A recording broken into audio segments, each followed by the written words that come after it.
열왕기하 제24장 1절로 4절까지를 보겠습니다. 이 계시의 말씀을 저와 여러분이 합독하실 때 살아계신 하나님의 음성을 들을 수 있기를 원합니다. 낭독자는 잊지 마시고 저와 우리 성도들이 합독하십니다. 시작. 여호야김 시대에 바벨론 왕 느부갓네살이 올라오매 여호야김이 3년간 섬기다가 돌아서 그를 배반하였더니 여호와께서 그의 종 선지자를 통하여 하신 말씀과 같이 갈대아의 부대와 아람의 부대와 모압의 부대와 암몬 자손의 부대를 여호야김에게로 보내 유다를 쳐 멸하려 하시니 이 일이 유다에 임함은 곧 여호와의 말씀대로 그들을 자기 앞에서 물리치고자 하심이니 이는 므낫세의 지은 모든 죄 때문이며 또 그가 무지한 자의 피를 흘려 그의 피가 예루살렘에 가득하게 하였음이라. 여호와께서 사하시기를 절개하지 아니하시니라. 아멘, 아멘. 자, 여러분 주일인데 운동 겸 축복 겸 우리 옆에 분들과 한번 이렇게 인사합시다. 사랑합니다. 자, 손을 내밀면서 축복합니다. 큰 원을 그리면서 충만하세요. 한 번 더 장대하세요. 네, 감사합니다. 여러분 잘 모르시죠? 앞에서 보면 굉장히 보기 좋습니다. 한 번 더 해보고 싶은 욕심, 그러나 제가 절제하도록 하겠습니다. 오늘 말씀에 큰 은혜가 되시기를 주님의 이름으로 축원합니다. 제가 최근에 말씀을 묵상하면서 시편 40편을 묵상을 했는데요, 그 시편 40편은 우리가 너무나 잘 아는 찬양 하나님의 음성을, 그게 시편 40편이거든요 그런데 그 찬양도 참 감동이 되어지지만 시편 40편 8절 말씀을 보니까 나의 하나님이여 내가 주의 뜻 행하기를 즐기오니 주의 법이 내 심중에 있나이다. 주의 법이 내 심중에 있나이다. 주의 말씀이 내 심중에 있나이다. 이게 너무 은혜가 되는 거예요. 특별히 오늘은 스승의 주일인데 오늘 저를 비롯한 우리 모든 부교육자들, 우리 모든 선생님들 주의 말씀을 전하는 자로 부름받았는데 이 말씀을 전할 때 이 말씀이 그냥 귀만 스치고 지나가는 말씀이 아니고 이 말씀이 성령님과 함께 역사하심으로 말미암아 그 말씀을 들을 때 그 말씀이 내 심중에 있나이다. 이런 은혜가 우리 모든 교우들에게 충만하게 되시기를 주님의 이름으로 축원합니다. 말씀이 능력이 되시기를 다시 한 번 더 주님의 이름으로 축원합니다. 자, 오늘 본문에 등장하는 인물은 크게 세 명입니다. 첫 번째는 여호야김이라고 하는 사람이고, 두 번째는 여호야긴이라고 하는 사람이고, 세 번째는 시드기야인데 제가 이 마지막 사람을 기억하기 좋기 위해서 시들시들시드기야라고 그렇게 이야기합니다. 왜 제가 시들시들이라고 이야기하는가 하면 시드기야로 남유다가 완전히 멸망했기 때문에 그렇습니다. 자, 한 번 더 할까요? 29 시작. 29 8영 시작. 8영 29이 뭔가 하면 남유다에는 20명의 왕이 있었고 북이스라엘에는 19명의 왕이 있었는데 남유다에는 선한 왕이 8명이 있었고 북이스라엘은 한 명도 없다. 그것을 줄여서 29, 8영 이렇게 이야기하는 거죠. 성경 좀 읽어보신 분은 알겠지만 여호야김, 여호야긴, 시드기야라고 하는 이 세 사람이 등장하면 이제 남유다 막바지에 왔구나, 멸망 직전이구나, 그렇게 생각을 하게 된단 말이죠. 남유다의 멸망은 참고로 주전 586년에 이루어지게 되었거든요. 근데 이 세 인물을 좀 더 구체적으로 살펴보기 위해서는 그 아버지 되는 요시야라고 하는 인물을 살펴보지 않을 수가 없습니다. 제가 여러분 복잡한 족보 정리를 간단하게 좀 해드리도록 하겠습니다. 먼저 역대상 3장 15절 말씀 같이 한번 보시면요, 저와 같이 한번 읽어볼까요? 시작. 요시야의 아들들은 맏아들 요하난과 둘째 여호야김과 셋째 시드기야와 넷째 살룸이요, 그렇게 이야기했습니다. 자, 그 다음 슬라이드 보여주시면요, 자, 요시야가 있는데 요시야를 누구라고 부르는가 하면 이스라엘의 남유다의 마지막 불꽃, 그리고 8명의 선한 왕 가운데 그 중에서도 돋보이는 이스라엘의 마지막 등불, 마지막 선한 왕, 이 사람이 요시야입니다. 그런데 특이하게도 요시야는 아들 3명이 다 왕이 되었습니다. 여러분 자세히 들어보시면 그렇다고 해서 그것이 다 복이 된 것은 아닙니다. 자, 요시야가 여러분 무기도 전투에서 죽고 난 다음에 요한하는 그냥 넘어가고 그 두 번째로 왕을 이어받은 사람이 요아하스고 네 번째 아들이죠. 그 다음이 요야킴이고 또 그 다음이 요야킨이라고 하는 요야킴의 아들이고 마지막이 세 번째 아들 시드기야. 그러니까 아들 4명이 있었는데 요야킴과 또 시드기야와 또 요아하스 이 3명이 다 왕으로 올랐다 하는 겁니다. 자, 그런데 아들 순서대로 있지만 그럼에도 불구하고 순서대로 다 왕이 된 것이 아니에요. 왕된 순서를 다음 슬라이드를 한번 보시면 자, 요시야가 있는데 그 다음에 요아하스 네 번째 아들이 왕이 돼가지고 3개월밖에 통치를 못했습니다. 그 다음에 이집트로 끌려가서 거기서 죽었다라고 요 앞장인 23장에 기록되고 있고요. 자기 동생 요아스가 죽고 그 다음 왕된 사람이 오늘 본문의 요야킴인데 원래 이 사람의 본명은 엘리아킴이었는데 이집트의 바로 누구가 요야킴 해라 뜻은 같지 않냐 하나님이 세우시다. 그래서 엘리야김이 요야킴이 돼가지고 11년 동안 통치를 합니다. 그 다음에 요야킴의 아들이었던 요야킨이 이어서 왕이 되는데 이 아들도 3개월밖에 통치를 못하고 바벨론의 포로로 끌려가게 됩니다. 그 다음에 마지막이 요시야의 세 번째 아들 시드기야가 왕이 되었죠. 그러니까 요야킨으로 따지자면 누굽니까? 삼촌이요. 삼촌이 왕이 돼가지고 11년 동안 마찬가지로 통치하다가 남유다가 완전히 망하게 됩니다. 자, 이제 됐습니다. 저를 보십시오. 여러분, 저는 머릿속에 다 정리되어 있으니까 쉽게 이야기합니다만은 여러분, 지금 누가 한분 나와가지고 설명해 보라 그러면 잘 못하겠죠. 복잡하단 말이에요. 복잡하단 말이에요. 여러분, 남유다도 역시 멸망할 때가 다 됐으니까 막바지에 남유다니까 복잡할 수밖에 없는 겁니다. 여러분, 그때 특히 국제정세가 굉장히 복잡해가지고 지도 하나를 보여주시면 이때 배경이 뭔가 하면 주전 한 605년경이 됐는데 그 유명한 갈그미스 전투라는 것이 일어납니다. 이 전투에 누가 누구가 싸웠는가 하면 애굽, 전통 강호 애굽과 신흥 강호 바벨론이 저 위쪽에서 전쟁이 붙었는데 누가 이겼는가 하면 신흥 바벨론이 이기는 거예요.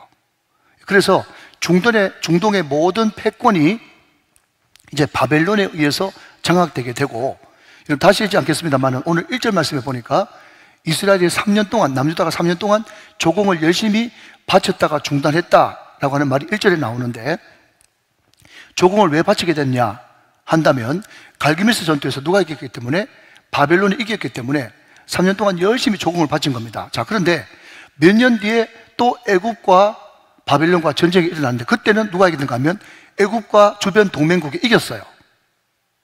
그러니까 여러분, 이때 왕이었던 요야김이 혹시 여러분 기억나십니까? 오래전에 우리 교회에서 성경 읽어 전에 세미나를 했는데 그때 이 부분을 여러분 설명하면서 이 왕이 한 명 등장해가지고, 그죠?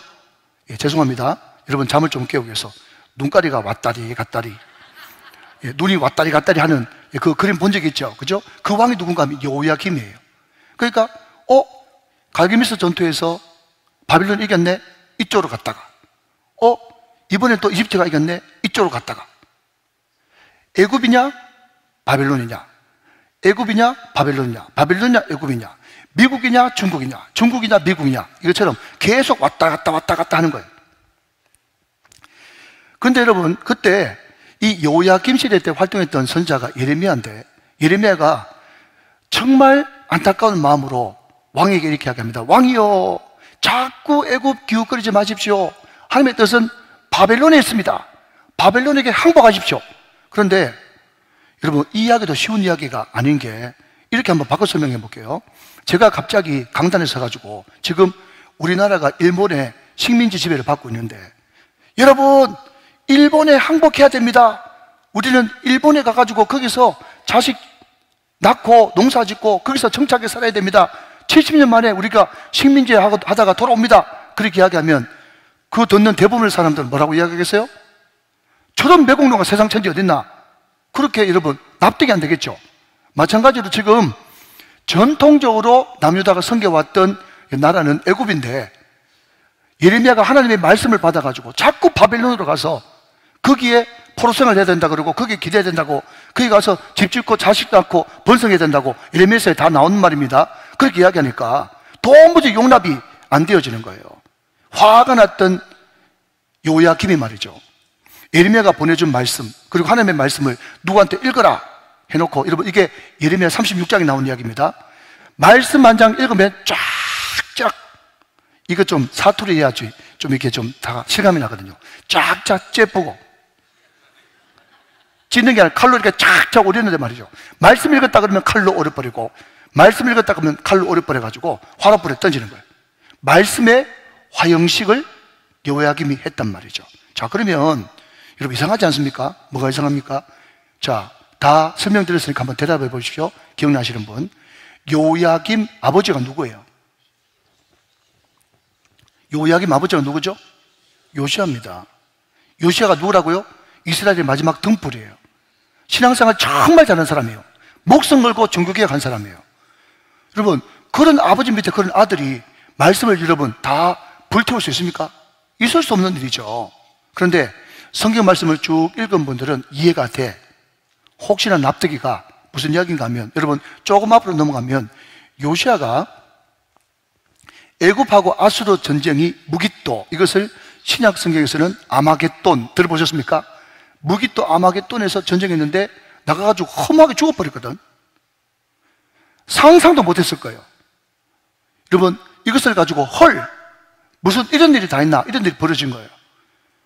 여러분 어렸던 요야김 생각할 때는, 아니 우리 아버지가 입만 열면 하나님, 입만 열면 여호와, 항상 말씀 보고 기도하고 하나님밖에 모르고 목숨 걸고 그 핍박과 그 환난과 그 반발이 있음에도 불구하고 종교개혁까지 일으킨 사람인데, 이렇게 허무하게 전쟁에 나가서 갑자기 죽을 수 있단 말인가?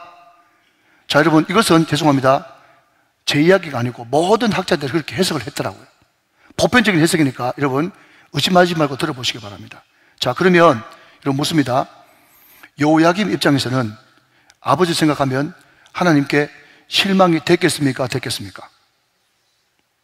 못 알아들으세요? 자, 잘 들으셔야 돼요. 하나님께 실망이 됐겠습니까? 됐겠습니까? 실망이 됐죠. 하나님께 여러분 상처가 될 수 있었겠습니까? 있었겠습니까? 있었겠죠.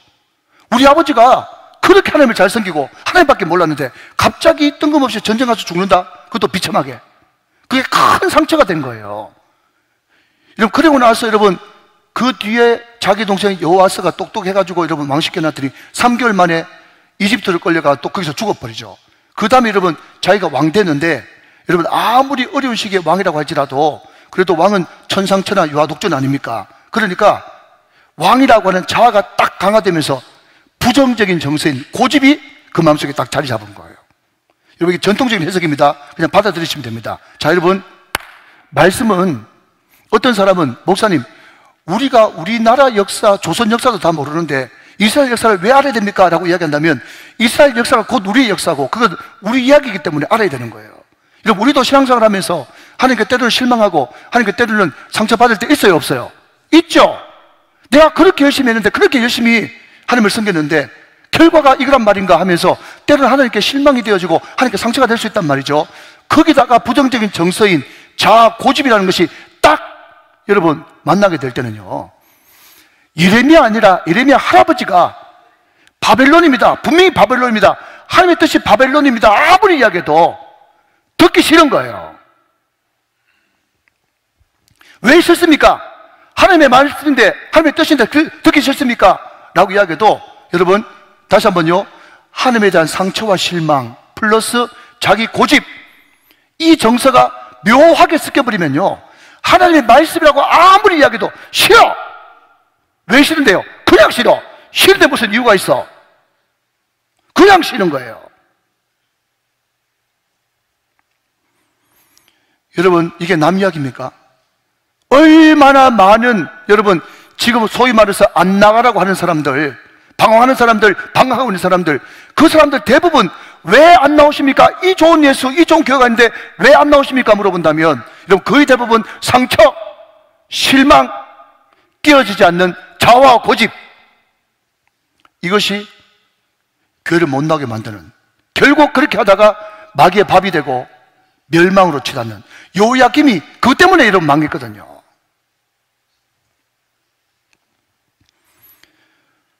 샘물과 같은 보혈은 주님의 피로다. 보혈의 죄를 씻으면 정하게 되겠네. 정하게 되겠네. 정하게 되겠네. 보혈의 죄를 씻으면 정하게 되겠네. 이 보혈에 우리 죄뿐만 아니라 우리가 신앙생활 하면서 받았던 하나님께 대한 실망, 상처, 고집, 자아가 다 박살나고 깨끗하게 씻겨지게 되시기를 주님의 이름으로 축원합니다. 그래야만 회복이 일어나는 거예요. 여러분, 제가 지난 주간에 이런 이야기를 했습니다. 우리는 인생을 살면서 이런 일 저런 일 오만 일, 그것을 두 글자로 사건이라고 이야기하는데, 그 사건을 만날 때마다 뭐라고요? 그 사건 자체도 중요하지만 그보다 더 중요한 것은 사건을 바라보는 눈, 시각, 마음 자세다, 그렇게 말씀을 드렸습니다. 기억나시면 아멘. 그런데 여러분, 이 요야김이 맞아요. 그렇게 사랑하고 그렇게 존경하던 아버지가 갑자기 죽은 거 상처 맞아요. 그런데 말입니다, 이렇게 생각해 볼 수는 없겠습니까? 그렇게 먼 이야기도 아닌데 자기 고조 할아버지가 히스기야예요. 요야김의 고조 할아버지 말이죠. 근데 그 고조 할아버지 히스기야가 죽을 병에 걸렸는데 하나님 앞에 기도함으로써 하나님께서 15년 생명 연장시켜 주셨거든요. 정조 할아버지가 므낫세인데 50년 동안 여러분 견판이 뭔지 아시죠? 저는 절대로 제 입으로 개판이라고 말 못합니다. 여러분, 견판직에다가 말이죠, 나라가 완전 몰락하게 됐을 때, 그때 므낫세가 헛떡을 하면서 어떤 사건을 통해서 잠시 회개했는데 그 회개도 주님께서 받아주신 줄로 여러분 믿습니까? 그 하나님을 왜 바라보지 못하냐 말이죠. 그 므낫세 아들이 아몬인데요, 아몬이 여러분 인신제사를 드리고 이방 사람들도 하지 않는 그런 짓을 했거든요. 그래서 급기야 자기 신복들에게 여러분 살해를 당했습니다. 그러면 얼마든지 여러분 쿠데타가 일어나가지고 역성혁명이 일어나야 되지 않습니까? 그럼에도 불구하고 하나님은 여러분 나라를 완전히 뒤집지 않고 그 아들, 자기 아버지 요시야를 8살 때 왕으로 세우셔가지고 31년 동안 남유다를 통치하게 하면서 나라가 부강하게 종교개혁을 일으키게 만들고 모든 제사장, 선지자, 모든 백성들에게 존경받고 사랑받고 그렇게 여러분 추앙받는 인물로 만들어주신 하나님, 그 하나님 바라봤으면 그 상처와 그 실망을 얼마든지 치유할 수 있었을 텐데, 그 하나님의 은혜는 바라지 못하고 자기한테 주어진 그 상처, 실망, 거기에만 포커스를 두니까 요야김이 하나님을 반대하고 하나님을 거스르는 악한 왕이 되고야 말았다 하는 것입니다. 자, 안 그럼 더 나가서 여러분, 오늘 보면 앞에 있는 열왕기하 23장 34절 말씀을 같이 한번 보시겠습니다. 잘 한번 보십시오. 바르누고가 요시야의 아들 엘리야김을 그의 아버지 요시야를 대신하여 왕으로 삼고 그의 이름을 고쳐 요야김이라 하고 요아하스는 애굽으로 잡아갔더니 그가 거기서 죽었다 그랬습니다. 자, 여러분 한번 따라 하실까요? 엘리야김, 요야김. 시작. 엘리야김, 요야김. 둘 다 여러분 말은 달라도 뜻은 하나님이 세우신다, 똑같은 뜻을 가지고 있어요. 자, 허리 펴고 어깨 펴고 저를 잘 한번 보십시오. 그런데 이 엘리야김, 원래 이름이었던 엘리야김은 누가 지어줬는가 하면 자기 아버지 요시야가 지어줬어요. 하나님이 세우신다, 엘리야김 아들 낳아놓고 하나님이 너를 세워주실 거야, 하나님만이 너의 왕이야, 하나님이 너의 주인이야, 하나님이 네 인생을 책임지실 거야 하면서 정말 선한 뜻으로, 아름다운 뜻으로 엘리야김이라고 하는 이름을 지어줬는데, 근데 그 이후에 요시야가 죽고 난 다음에 여러분 요야김이 뜻은 하나님이 세우신다, 똑같은 뜻이지만 그 이름을 누가 지어줬다고요? 바르누고, 이집트의 왕 바르누고가 이름도 똑같잖아. 그렇지만 요야김이라고 해가지고 이름을 이방의 바르누고가 지어준 거예요. 여러분, 여기에도 깊은 뜻이 있는 것입니다. 지금도 여러분, 우리는 영적 전쟁을 벌이고 있는데, 영적 전쟁의 핵심이 뭔가 하면 누구를 왕으로 모시고 살 것인가, 이게 영적 전쟁의 핵심이에요. 사랑하는 여러분, 하나님이 우리의 왕이신 걸로 여러분 고백하십니까? 하나님이 우리의 왕이시다. 하나님이 내 인생 책임지신다. 하나님이 내 인생 이끌어 가신다. 하나님이 내 인생 승리케 만들어 주신다. 여러분, 이게 엘리야김이에요.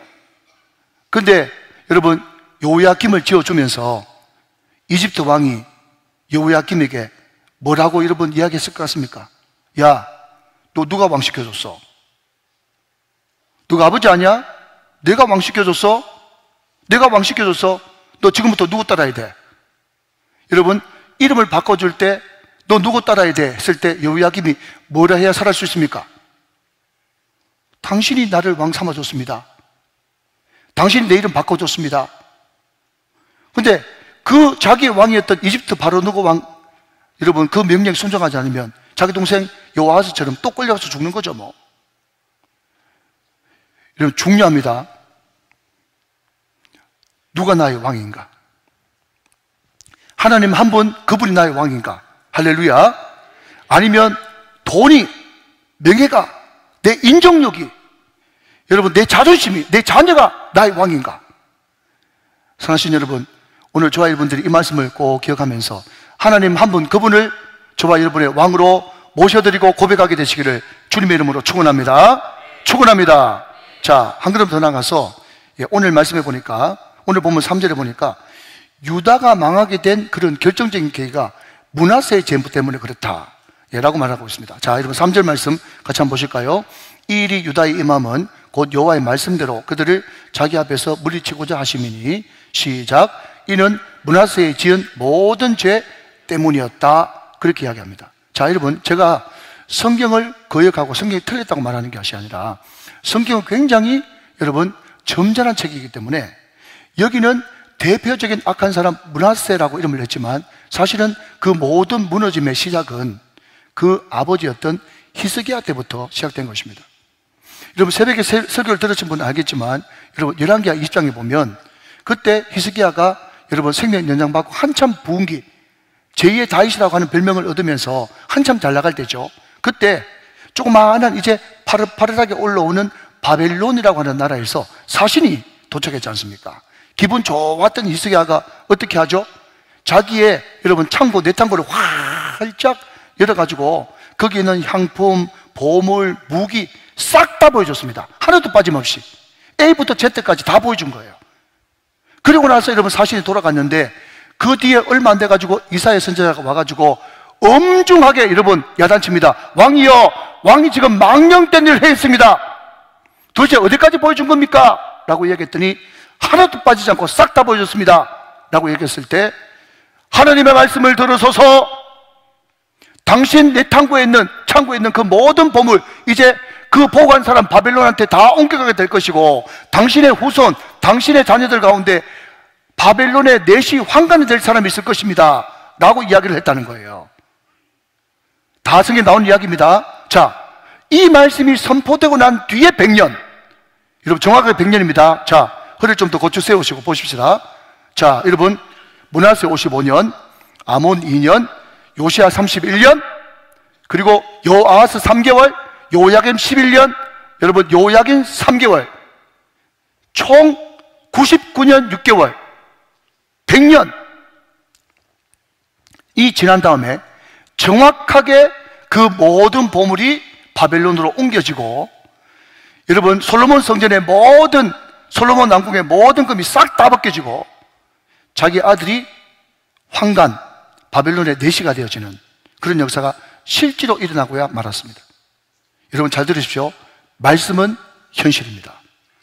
말씀은 그대로 이루어집니다. 그렇기 때문에 우리가 말씀을 들을 때 두렵고 떨리는 마음으로 말씀을 받아야 되는 거예요.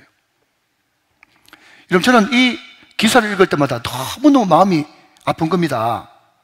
여러분, 제가 이야기 하나를 해드릴게요. 오래전 이야기인데, 미국에, 아니요, 우리 한국에 꽤나 잘 살고, 또 이름만 대면 알 수 있는 큰 부잣집 아들이 미국에 유학을 갔단 말이에요. 한국에서는 제일 잘 사는 축에 드니까 미국 가서 얼마나 돈 자랑을 했는지 뭐라고 얘기했는가 하면 우리 아버지가 부자라 가지고 제주도에도 별장이 있고 저 강원도에도 별장이 있고 목장이 있고 뭐 자기가 엄청나게 잘 산다고 돈 자랑을 했어요. 그러니까 거기 있는 미국 친구가 부럽다는 듯이 고개를 끄덕끄덕 하면서 조심스럽게 물어보더랍니다. 이번 겨울 방학 때 한국에 놀러 가면 안 되나? 그랬더니 얼마든지 오라고, 내가 다 책임진다고. 그러니까 이 미국 친구가 말이죠, 너무 기뻐가지고 하는 말이, 그래 우리 아버지는 농사 짓는데 너만큼 못 사는데 그래도 너 한국에 나를 초대해 주니까 이번 여름 방학 때는 우리 집 가자 그러더래요. 그래서 가자 해서 갔는데 비행장이 내렸는데 바깥으로 안 나가고 엉뚱한 데로 가더래요. 너 어디 가냐 그랬더니 우리 집 그 농사 지으면서 쓰는 비행기 있는데 그 비행기 마중 나왔다고 하면서 자기 집에 비행기가 있는 거예요. 그래가지고 비행기를 타고 갔는데 부제 경비행기가 별로 좋은 비행기는 아닌데 붕 뜨더니 말이죠, 한참 좀 가더니 자 우리 농장 구경시켜줄게, 지금부터 우리 농장이 하는데요, 1시간 가까이 돌더랍니다. 비행기 타고 1시간. 얼마나 넓은지. 여러분, 제가 무슨 말씀을 드리는 거니까 여러분, 우리나라를 비하하는 게 아니고 미국 부자하고 한국 부자하고 여러분 게임이 됩니까? 그러니까 여러분, 히스기야가 아무리 잘 나가고 지금 부흥기를 맞아 했다고 할지라도 거기 내탕고 다 이러 보여가지고 여러분 보석이 있는데 그 보석이 무슨 그렇게 여러분 자랑이 될 수가 있겠습니까?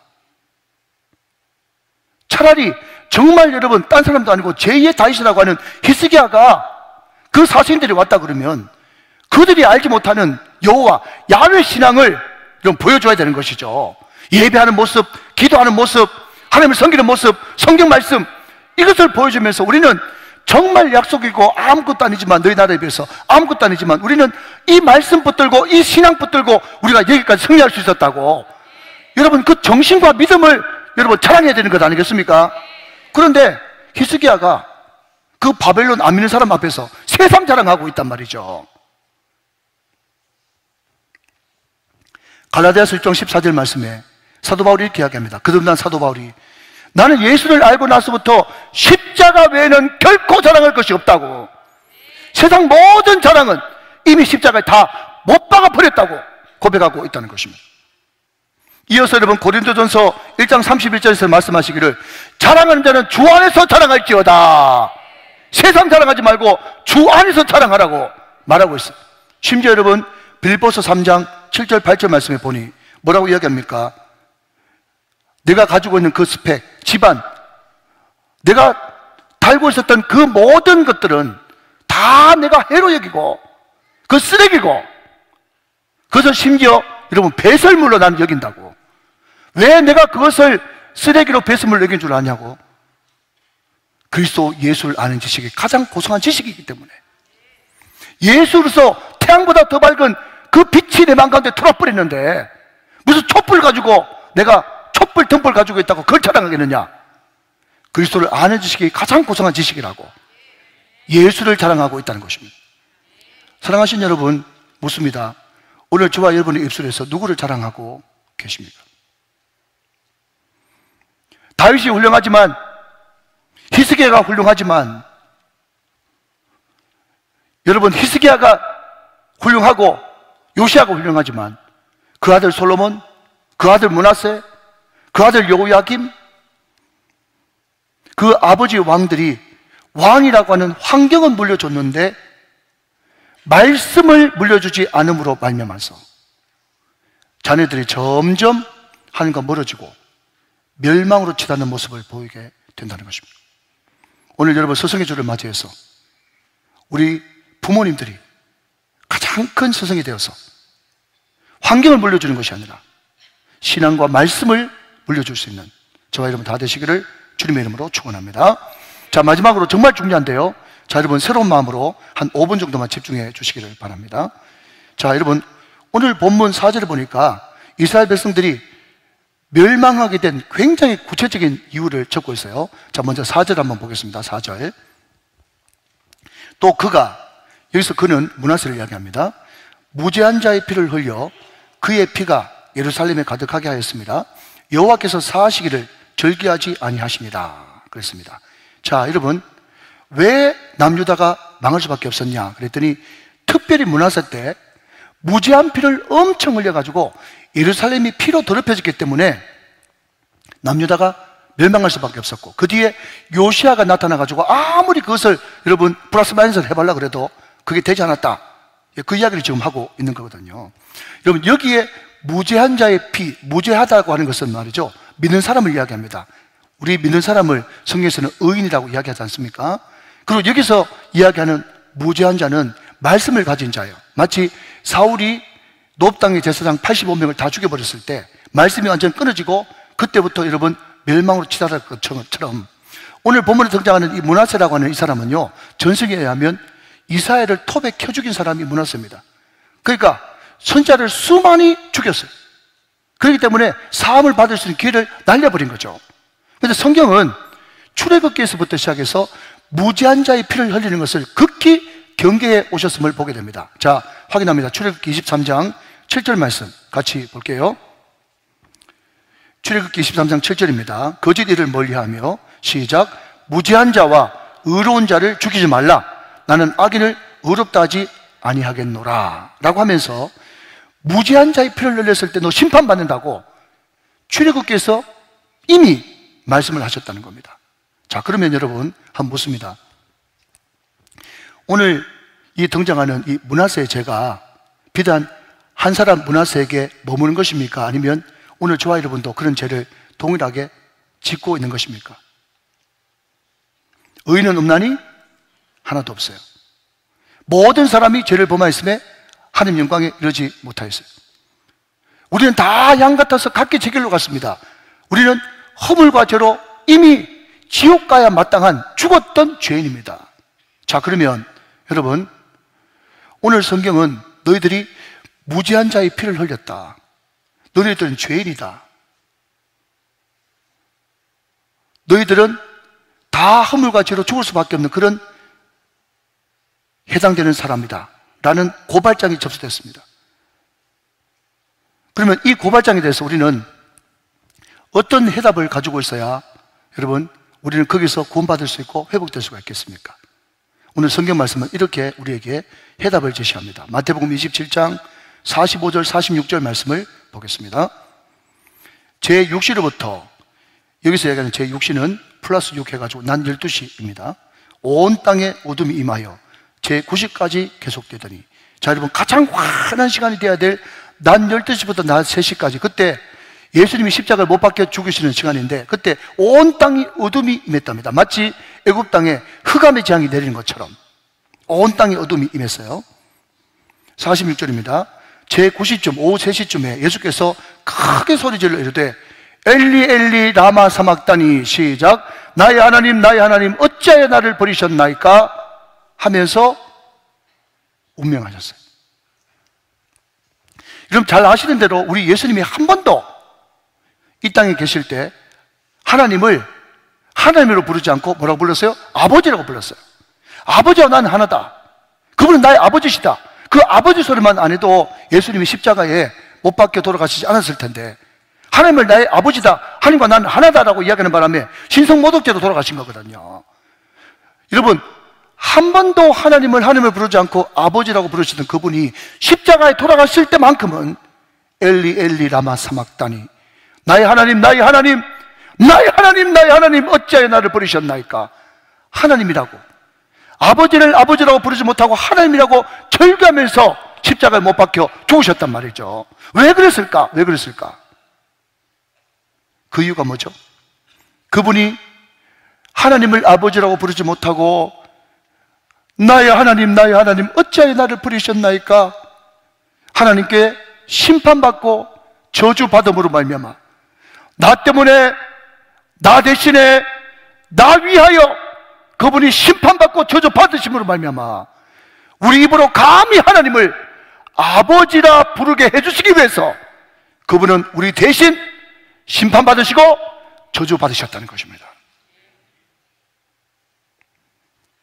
므낫세가 무죄한 자의 피를 흘려 예루살렘 가운데 온갖 더러움이, 예루살렘에 여러분 온갖 저주가 임했던 것처럼 무지한 자 한 분 예수 그리스도, 그분이 십자가에 못 박혀 죽으시고 예루살렘에 그 피를 뿌리심으로 말미암아 예루살렘이 회복되고 교회가 회복되고 저희분이 그 십자가의 피공로로 구원을 받았습니다.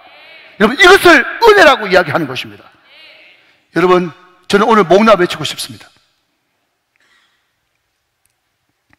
아무리 제가 책을 보고 열심히 준비해서 여러분 새로운 정보를 줘도 교회가 새롭게 되지 않는데, 이상하게 2000년 전부터 줄기차게 돌아오던 이 십자가의 보혈 이야기를 하면 왜 내 마음이 뜨거워지고 교회가 새롭게 되어지는지, 사랑하는 여러분, 복음은 능력인 줄로 믿습니다.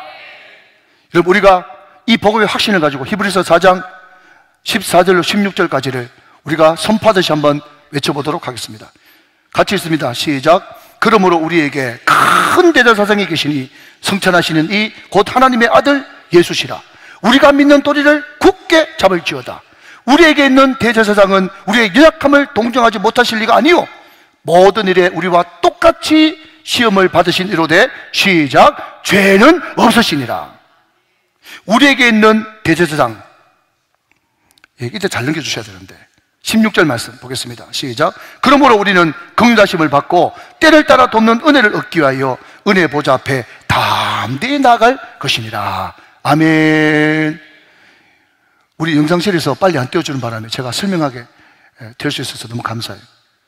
여러분, 십자가에 아무나 못 박힌다고 그분이 구세주가 될 수 없습니다. 우리의 구원자가 되기 위해서는 우리와 똑같이 환난, 시험, 그 모든 모진 아픔을 같이 겪으셔야 되고, 그러나 그럼에도 불구하고 그분은 죄가 없으셔야 되는 거예요. 그런 분이 오직 한 분 계십니다. 예수 그리스도. 큰 대제사장 예수 그리스도.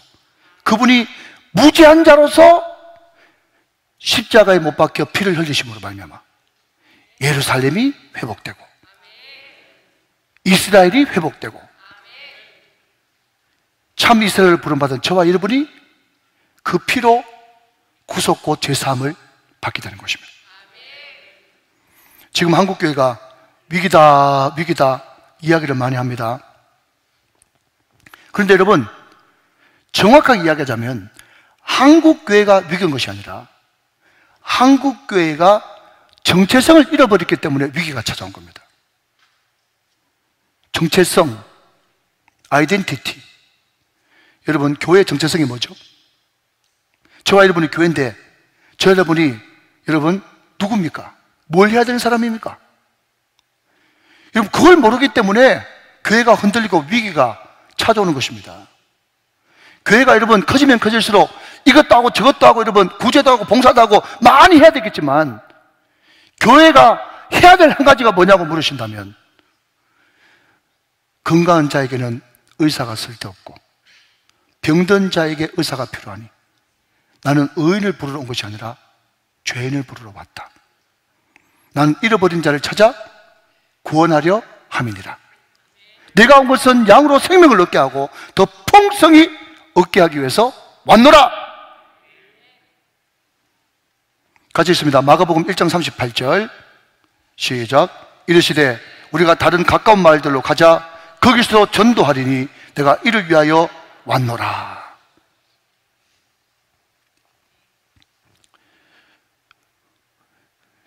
여러분, 우리 교회가 다시 한 번 더 회복되고 부흥되기 위해서는 우리의 정체성을 다시 한 번 더 오늘 이 말씀을 통해서 회복하고, 하나님, 우리 교회가 이런 일도 하고 저런 일도 해야 되겠지만 오직 주님이 바라시는 한 가지 사명, 영혼 구원하여 제자 삼는 교회, 주를 알고 주를 알리는 교회, 사람을 살리고 키우고 고치는 교회, 다 똑같은 말입니다. 여러분,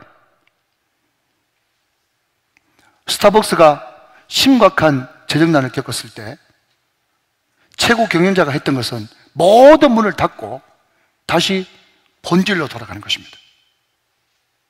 커피의 본질은 커피 맛이죠. 교회의 본질은 영혼 구원하여 제자 삼는 것입니다. 오늘 여러분들이 이 말씀을 잘 간직하면서 하나님 본질로 돌아가길 원합니다. 기본으로 돌아가길 원합니다. 우리가 뒤태설을 하고 있기 때문에 이것을 뒤태설용으로 바꾸면 도끼머리 법칙. 뭔가 이상하고 뭔가 산만하고 뭔가 어지러울 때는 다시 기본으로 돌아가는 것입니다.